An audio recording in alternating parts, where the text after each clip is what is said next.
Hi welcome back to my channel. ఈరోజు కథ జత కలిసే 15వ భాగాన్ని వినేద్దాం. సో నేనిప్పుడు ఆవిడ్ని ఏదో అనేసానని ఈ మాస్టర్ క్లాస్ నాకు తీసుకుంటున్నావా అన్నాడు సిద్ధు. ఇక మీదట అనకూడదు అని తీసుకుంటున్నాను. అయినా ముసలి అవ్వడం అంటే వాళ్ళలో శక్తి పోవడం కాదు. అలా అనుకుని నువ్వు మాటలంటే మాత్రం మా అమ్మమ్మలో మరొక కోణాన్ని చూసేవాడివి. ఆవిడికి స్ట్రెంగ్త్ తగ్గలేదు, మెమరీ పవరు తగ్గలేదు. ఒకవేళ తగ్గినా వాళ్ళు మన కోసం చాలా చేశారు. We should never disrespect them.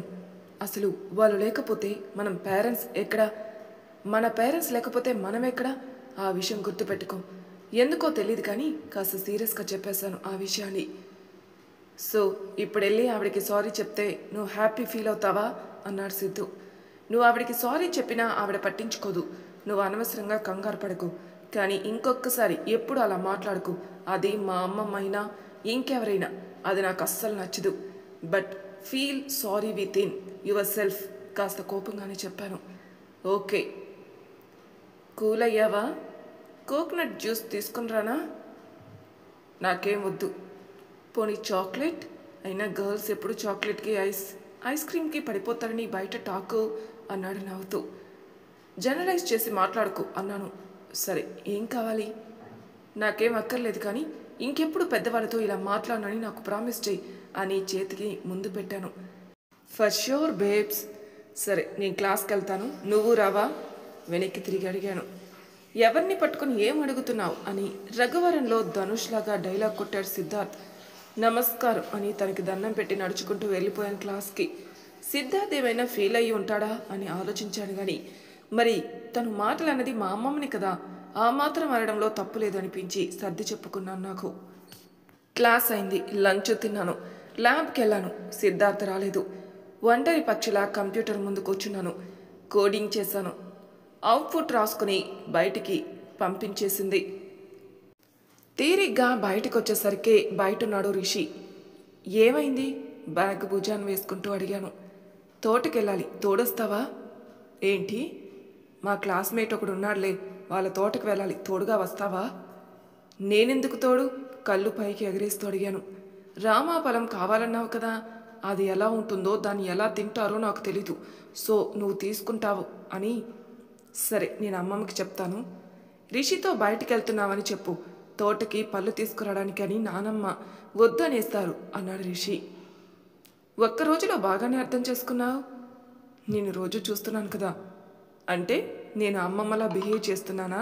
చిరుకోపంగా అడిగాను. అమ్మలా బిహేవ్ చేస్తున్నావు. నీతో ఉన్న ప్రతి క్షణం మా అమ్మతో ఉన్నట్టే అనిపిస్తుంది నాకు.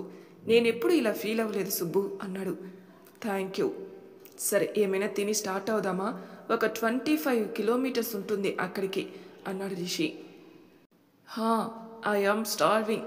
న్యూడిల్స్ తినేసి స్టార్ట్ అవుదామా అన్నాను. పద అన్నాడు రిషి. నిజానికి రిషి పక్కా నాన్ వెజిటేరియన్. నేను సెలెక్టివ్ నాన్ వెజిటేరియన్. ఒక్కరోజు తింటాను, ఒక్కరోజు తినను. కానీ రిషి పాపం, ఒక న్యూడిల్స్ ఒకరికి ఎక్కువ, ఇద్దరం తినాలంటే వెజ్ మాత్రమే తినాలి. అలా అలవాటైపోయింది మా ఇద్దరికి.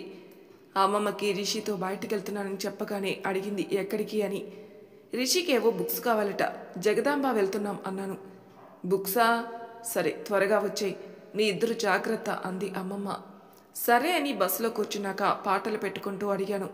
ఎక్కడికి వెళ్ళాలో తెలుసా అని.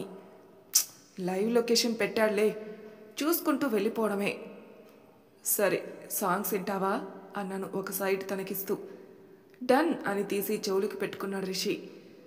ఇదిగో నా ప్లేలిస్ట్, నా పర్సనల్ చాయిస్. అది బాగాలేదు అంటే నాకు చాలా కోపం వస్తుంది. నచ్చకపోతే కామ్గా ఆ సైడు నాకిచ్చేయి అన్నాను. సరే, అన్నిటికీ భలే ఒప్పుకుంటావు రిషి అని నవ్వి సాంగ్స్ ప్లే చేశాను.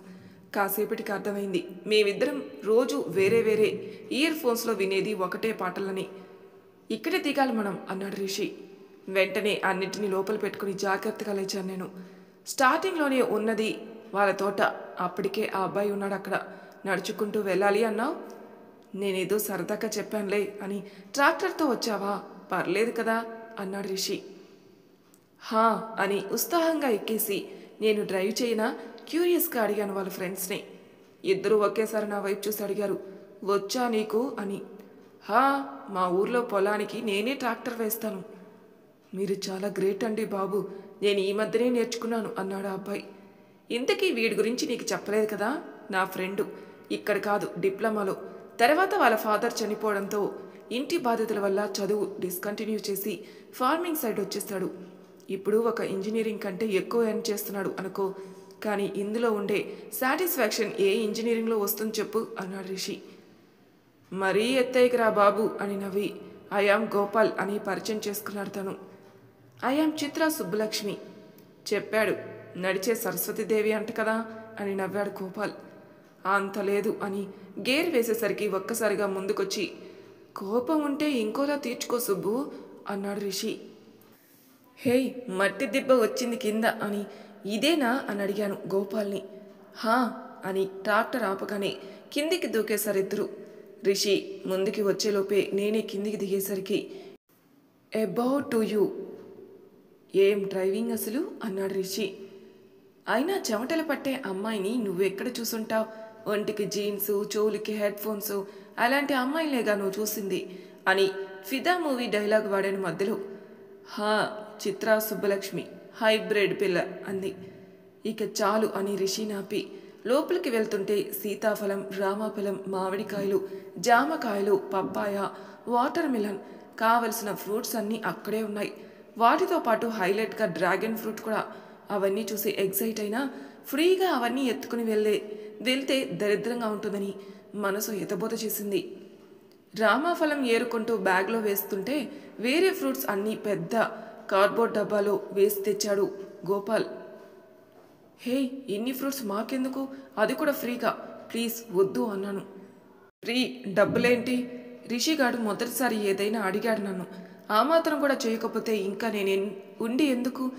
అండ్ ఇవేమీ నేను కొని ఇవ్వడం లేదు, నా పంట నుండే ఇస్తున్నాను. బయట కొన్న వాటికి వీటికి తేడా ఉంటుంది, తిని చూసి చెప్పండి అన్నాడు గోపాల్. పర్లేదు తీసుకో అని నాకు చెప్పి థ్యాంక్స్ రా అన్నాడు రిషి.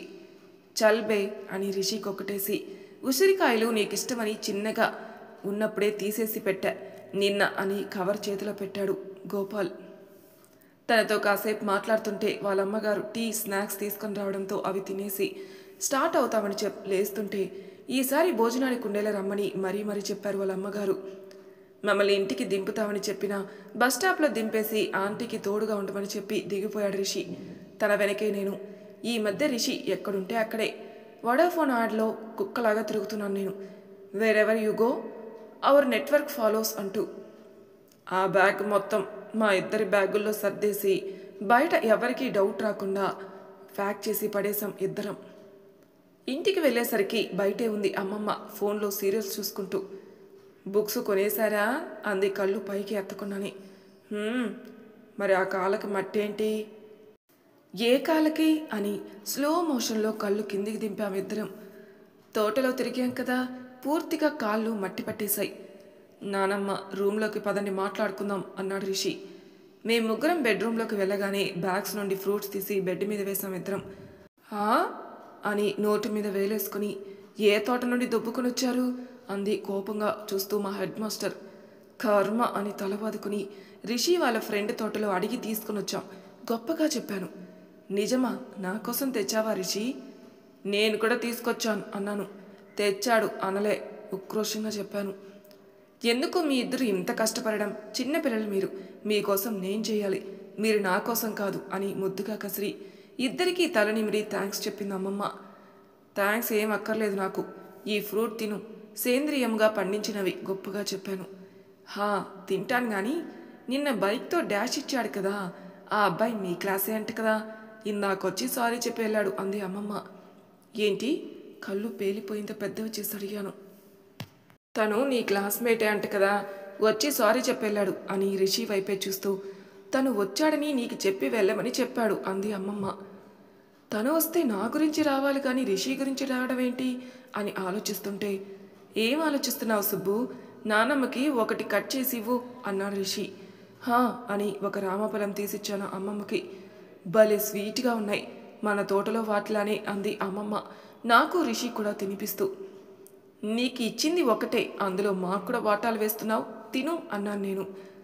అమ్మమ్మ ఫ్రూట్ తింటుంటే అక్కడే కూర్చుని కబుర్లు చెప్తున్నాం నేను రిషి. మేం మాటలో ఉన్నప్పుడే వచ్చి డోర్ కొట్టింది అత్త. తీసే ఉంది అన్నాం నేను అమ్మమ్మ ఒకేసారి. ఏంటి అందరూ ఇక్కడే ఉన్నారు అంది అత్త. నువ్వేం మీదకొచ్చావు సూటిగా సుత్తి లేకుండా అడిగేసింది అమ్మమ్మ. అదే రూపా పెళ్ళికి అందరికీ రిటర్న్ గిఫ్ట్స్ తీసుకున్నాం కదా, ఈ పిల్లలు ఖాళీగా ఉంటే వాళ్ళకి ప్యాక్ చేసేస్తారని అంది అత్త.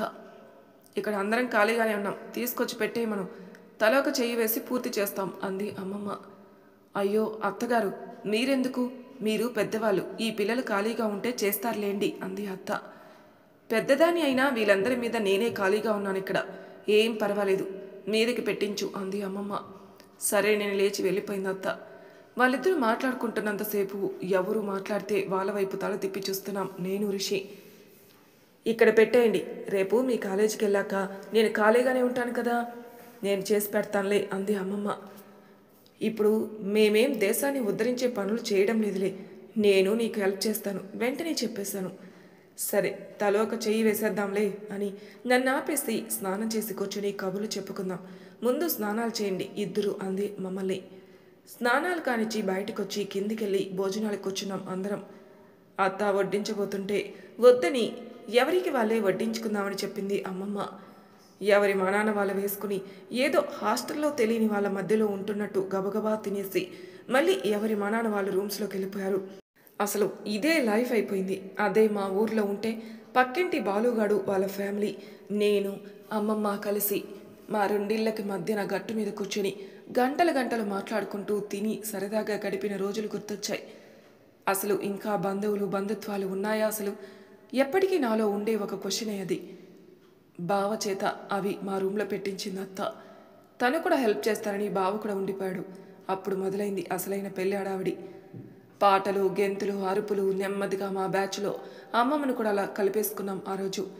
ఆడుతూ పాడుతూ 2 గంటల్లో పని పూర్తి చేసి మాకు మేమే అప్రిషియేషన్ ఇచ్చుకుంటుంటే ఐస్ క్రీమ్ ఆర్డర్ చేయమని బావకి చెప్పి బావకి డబ్బులు ఇచ్చింది అమ్మమ్మ. వద్దని తను వారించిన ఆవిడ వినదు కదా. అందరికీ కావాల్సిన ఫ్లేవర్స్ ఆర్డర్ చేసి బయట వరండాలో కూర్చున్నాం ఆకాశం వైపే చూస్తూ. పెళ్లి పనులు చెప్పి మా పండు మాత్రం శుభ్రంగా చదువు ఎగ్గొట్టేస్తుంది కదా అంది అమ్మమ్మ. అదేం లేదు నానమ్మ, మీరిక్కడ లేనప్పుడు అసలు పుస్తకాలు వదిలేదే కాదు. మేబీ ఈ వారం రోజుల తర్వాత మీరు వెళ్ళిపోతారని బెంగేమో, అందుకే వదలడం లేదు మిమ్మల్ని. మీరు వెళ్తే మళ్ళీ పుస్తకాలే ఆవిడ ప్రపంచం అన్నాడు రిషి.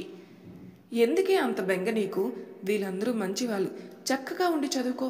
లేదు ఎప్పుడైనా చూడాలనిపిస్తే బస్సు ఎక్కేసి మన ఊరు వచ్చేయి, ఒక 2 రోజులు ఉండి వెళ్దు అంది అమ్మమ్మ. అని తలూపి ఐస్ క్రీమ్ ఆర్డర్ వచ్చేసిందని అతను ఫోన్ వస్తే అతను డోర్ కొట్టకముందే వెళ్ళి తెచ్చేయాలని మెట్ల మీద నుండి గబగబా కిందికెళ్ళి తీసుకొచ్చేసాడు బావ. మీకు రేపు కాలేజీ ఉంది, వెళ్ళి పడుకోండి అని మా అందరినీ పంపించేసి మళ్ళీ తన పుస్తకం పట్టుకుని కూర్చుంది అమ్మమ్మ. అసలు సిద్ధు ఎందుకు రిషి గురించి వచ్చాడు అని అడుగుదామని మర్చిపోయానని తల కొట్టుకుని రేపు పొద్దున్నే అడుగుదామని బాగా గుర్తుపెట్టుకుని పడుకున్నాను నేను. పొద్దున్నండి రిషి ఒంటరిగా దొరకడే అసలు. ఒక్క క్షణం అత్తతో, ఒక క్షణం అమ్మమ్మతో, ఒక క్షణం బావతో అందరితో తిరుగుతున్నాడు మహానుభావుడు. బస్సులో పక్కన పక్కన సీట్లు దొరికాయి మా ఇద్దరికి. అప్పుడు ఖాళీగా దొరికారు రిషి వర్య. ఇప్పుడు చెప్పు, నిన్న సిద్ధు ఎందుకు నీకోసం వచ్చాడు అన్నాను. నా కోసం వాడెప్పుడొచ్చాడు అని మాట దాటివేసే ప్రయత్నం చేశాడు. అబద్ధాలు చెప్పకు, అమ్మమ్మ చెప్పింది నేను విన్నాను. ఇప్పుడు నువ్వు అడగకపోయినా వాడు చెప్తాడులే గాని అసలు మ్యాటర్ ఏంటంటే చెప్పానుగా వాణ్ణి వదలను అని, అంతే అన్నాడు సింపుల్గా. ఏం చేశావు? కొందరికి కొన్ని పాయింట్స్ ఉంటాయి, వాటి మీద కొడితే సెట్ అవుతారు. ఈ మాస్టర్కి ఒక పాయింట్ ఉందిలే, దాని మీద కొట్టాల్సిన అవసరం వచ్చింది అన్నాడు రిషి. అదే ఏంటి? మన యూనివర్సిటీ మొత్తానికి ఉన్నవి 100 ఎన్సీసీ పోస్టులు, అందులో ఇంజనీరింగ్కి ఉండేవి 8. వాటికి ఇన్ఛార్జ్ నేనే. మాస్టర్కి ఒక సీట్ కావాలట, అప్లికేషన్ ఫిల్ చేసి పంపించాడు వాళ్ళ ఫ్రెండ్ చేత అన్నాడు రిషి. సారీ చెప్తే ఇస్తానని చెప్పావా? అప్లికేషన్ కన్సిడర్ చేస్తానని చెప్పాను. వీడికి వచ్చే క్వాలిఫికేషన్స్ ఉంటే వీడికే వస్తుంది, అందులో ఏముంది అన్నాడు రిషి. ఓకే, అందుకేనా నిన్న నేను అంత వాగుతున్నా ఏమీ అనలేదు అని అనుకుంటూ ఏదైనా సరే మంచి పని అయింది. అమ్మమ్మకి సిద్ధు సారీ చెప్పడం వల్ల కొద్దిగానైనా తన మీద కోపం తగ్గే ఉంటుంది. మెల్లమెల్లగా ఈ 4 ఏళ్లలో కొంచెం కొంచెం మా ఫ్యామిలీకి తనని దగ్గర చేస్తే ఆ తర్వాత అంతా ఈజీ అవుతుంది అనుకున్నాను మనసులో. ఆ రోజంతా కాలేజ్కి సిద్ధు రాలేదు. ఈవెన్ మెసేజ్ కూడా లేదు. క్లాస్ మీద ఫోకస్ చేయలేకపోయాను. మాటికి ఫోన్ చెక్ చేసుకుంటూ తనెందుకు మెసేజ్ చేయలేదని ఆలోచించడం కంటే నేనే మెసేజ్ పెడితే మంచిదని మెసేజ్ చేశాను. హాయ్ అంటూ చూశాడు. వెంటనే బ్లూ టిక్స్ పడినా రిప్లై రాలేదు. బెంచ్ మీద తల పెట్టుకుని ఫోన్ వైపే చూస్తున్న నన్ను లేపి వాట్ ఆర్ యూ డూయింగ్ అని సీరియస్గా అడిగి బోర్డు మీద బారెడు లెక్కిచ్చి సాల్వ్ చేయకపోతే అసైన్మెంట్ మార్క్స్ వెయ్యను అని సీరియస్గా చెప్పారు M1 సార్. అది ఆల్రెడీ ప్రాక్టీస్ చేసి ఉన్నానుగా. గబగబా రాసి ఆయనకి చూపించేసరికి తెలివితేటలు ఉంటే చాలదు, డిసిప్లైన్ కూడా ఉండాలని ఒక 4 తిట్లు ఎగస్ట్రా పడ్డాయి నాకు. అవన్నీ ఎలాగోలా పడి లంచ్ బ్రేక్ రాగానే కాల్ చేశాను సిద్ధార్థకి. లిఫ్ట్ చేయడే అసలు. నేను లంచ్ తింటున్నాను. నా పక్కన పూర్వి సిద్ధుతో కాల్ మాట్లాడడం విని సిద్ధునా అని అడిగాను. హా అంది పూర్వి. నేను తనతో మాట్లాడాలి. కాల్ చేయొచ్చు కదా, don't you have his number? I do, but నేను కాల్ చేస్తే తను లిఫ్ట్ చేయట్లేదు చిన్నగా నసుకుతూనే చెప్పాను. వెయిట్ అని Siddhu Chitra want to talk to you అంది. అటు నుండి ఏం చెప్పాడో తెలియదు. తనకి ఫోన్ కట్ అయి నాకు రింగ్ అయింది. వెంటనే లిఫ్ట్ చేసి హలో అన్నాను. కాలేజీకి ఎందుకు రాలేదు?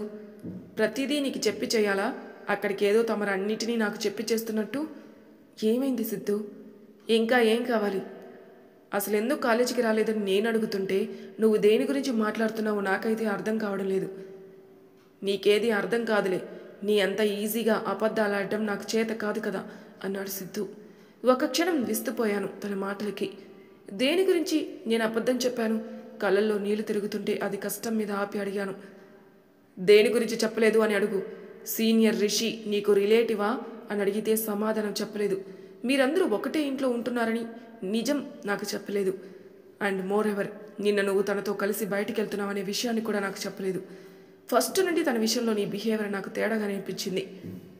ఈరోజు అదిగో అదే నిజమని తెలిసిపోయింది. వాడంటే నీకు అందుకే అంత స్పెషల్ ఇంట్రెస్ట్. అసలు ఒకటే ఇంట్లో ఉంటున్నారా, ఒకటే రూమ్లో ఉంటున్నారా చిత్ర మీ ఇద్దరు అని అడిగాడు సిద్ధార్థ్ చాలా కోపంగా. మరి తర్వాత భాగంలో ఏం జరుగుతుందో నెక్స్ట్ ఎపిసోడ్లో తెలుసుకుందాం. అంతవరకు నా ఛానల్ సబ్స్క్రైబ్ చేయని వాళ్ళు ప్లీజ్ సబ్స్క్రైబ్ చేసుకోండి, లైక్ చేసి షేర్ చేయండి, మీ అభిప్రాయాలు నాకు కామెంట్ రూపంలో తెలియజేయండి. Thank you for listening.